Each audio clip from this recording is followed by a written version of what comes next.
Dear students, आज हम real numbers की एक्सरसाइज 1.1 का सिक्स सम करने जा रहे हैं। सिक्स सम में हमें क्या पूछा क्या गया है? सिक्स सम में हमें ये पूछा गया है कि जो 7 गुना 11 गुना 13 प्लस 13 वो क्या कंपोजिट नंबर है। और एक सेकंड पार्ट और पूछा गया है जिसमें ये पूछा गया है कि 7 गुना 6 गुना 5 गुना 4 गुना 3 गुना 2 गुना 1 प्लस 5 क्या वो भी कंपोजिट नंबर है। तो हमें इन दोनों नंबरों के लिए ये चेक करना है कि कंपोजिट नंबर ये हैं या नहीं हैं। तो सबसे पहले हमें कंपोजिट नंबर के बारे में पता होना चाहिए कि कंपोजिट नंबर होता क्या है। तो कंपोजिट नंबर पता करने से पहले सबसे पहले हम ये पता करेंगे कि प्राइम नंबर क्या होता है। तो सबसे पहले आप जानते हो कि प्राइम नंबर क्या होता है। प्राइम नंबर क्या होता है? जिसके एग्जैक्ट 2 फैक्टर्स होते हैं। क्या होते हैं? 2 फैक्टर्स। कौन कौन से? एक तो खुद 1, दूसरा जो वो नंबर है, नंबर इटसेल्फ।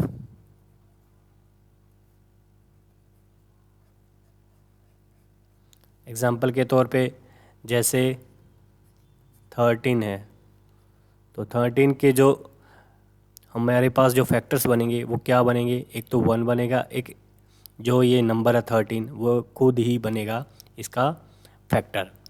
तो ये जो 13 हो गया वो हमारा प्राइम नंबर हो गया। इसी तरह से दूसरा एग्जांपल ले लेते हैं 5।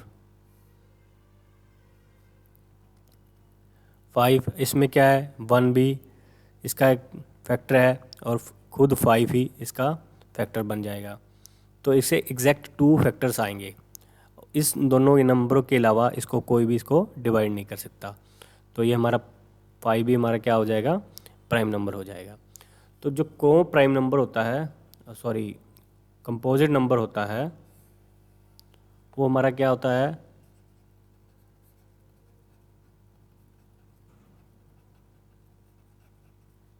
जस्ट इसके उल्टा होता है। इसके मोर देन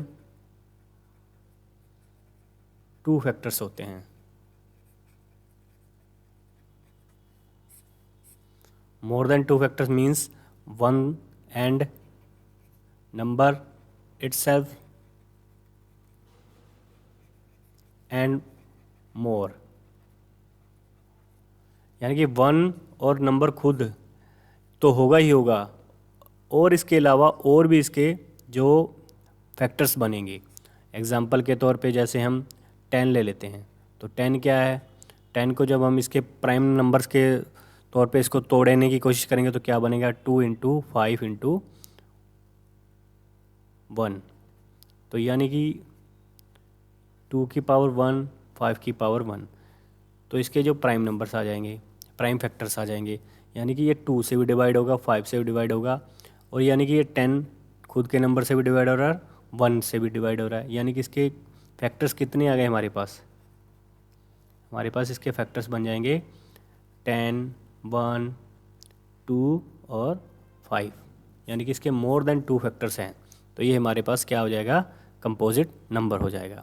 तो आगे हमें इसे एक्सप्लेन किसको करना है कि जो ये हमें स्टेटमेंट में दे रखा है कि ये 7 इंटू 11 इंटू 13 प्लस 13, और जो दूसरा पार्ट दे रखा है 7 into 6 into 5 into 4 into 3 into 2 into 1 plus 5, ये हमें कंपोजिट नंबर प्रूफ करने हैं।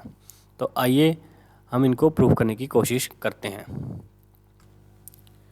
तो जैसे कि हमने इसको लिख लिया है फर्स्ट पार्ट को, 7 इंटू 11 इंटू 13 प्लस 13, इसको हमें प्रूव करना है कंपोजिट नंबर। तो 7 इंटू 13 11 इंटू 13 प्लस 13, तो इसमें से कॉमन क्या निकल जाएगा? 13 कॉमन निकल जाएगा। तो अंदर क्या रह जाएगा? 7 इंटू 11 प्लस 1, हमारे पास ये रह जाएगा। तो 7 इंटू 11 को मल्टीप्लाई करेंगे तो क्या आ जाएगा? 77 आ जाएगा, प्लस 1 आ जाएगा। आगे जब इसको 13 को 77 प्लस 1 करेंगे तो ये आ जाएगा हमारे पास 78 आ जाएगा। यानी कि हमारे पास 13 इंटू 78 आ जाएगा। आगे देखते हैं कि 78 के फैक्टर्स बनते हैं या नहीं बनते हैं। 13 के तो नहीं बनेंगे, तो उसके 78 के बन जाएंगे। 13 into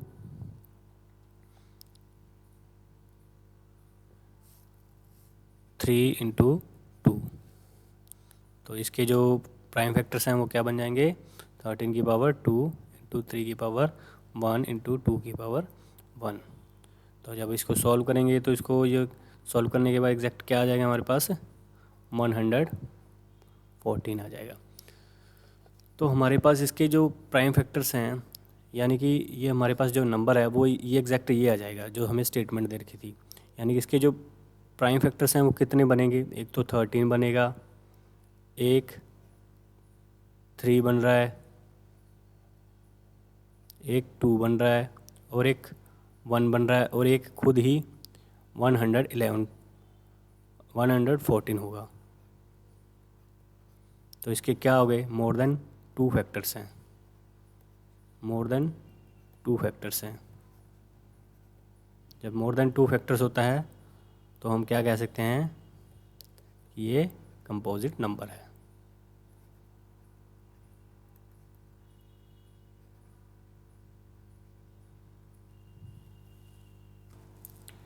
next part, second part की जो हमने स्टेटमेंट है वो लिख ली है इस प्रकार। तो जो सेकंड स्टेटमेंट है इसमें हम देखेंगे कि इसमें कॉमन क्या आ रहा है, हमारे पास 5 आ रहा है, यहाँ पे भी 5 है और यहाँ पे भी 5 है। तो 5 को इसको हमको बाहर निकाल लेंगे। तो अंदर क्या रह जाएगा, 7 into 6 into 4 into 3 into 2 into 1 plus 1। तो जब इसको सॉल्व करने की कोशिश करेंगे तो जब इन सारों को जो मल्टीप्लाई करेंगे तो हमारे पास कितना आ जाएगा, 1008 आ जाएगा प्लस 1 आ जाएगा। तो जब इसको जोड़ने की कोशिश करेंगे तो क्या आएगा, 1009 आ जाएगा। 5 इंटू 1009 आ जाएगा। हम देखेंगे कि 5 को आगे हम तोड़ सकते हैं, 5 को नहीं तोड़ा जा सकता क्योंकि ये खुद ही प्राइम नंबर होता है। तो 1009 को तोड़ा जा सकता है, नहीं इसको भी नहीं तोड़ा जा सकता क्योंकि ये भी एक प्राइम नंबर होता है। तो ये इसके जो प्राइम फैक्टर्स हैं वो क्या बन जाएंगे, 5 की पावर 1 इंटू 1009 की पावर 1। और जब इसको सॉल्व करेंगे तो हमारे पास क्या आ जाएगा, 5045।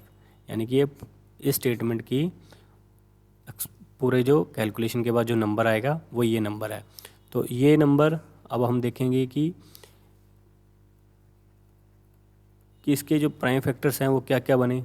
वो एक तो 5 बन गया, एक 1009 बन गया और एक खुद ये 5045 है और एक खुद 1 है। यानी कि इसके भी मोर देन 2 फैक्टर्स हैं। तो इसलिए ये भी एक कंपोजिट नंबर है।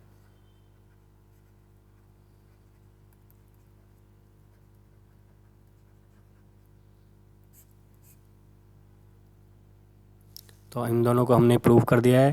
तो ये क्वेश्चन यहीं पे एंड होता है। Thank you.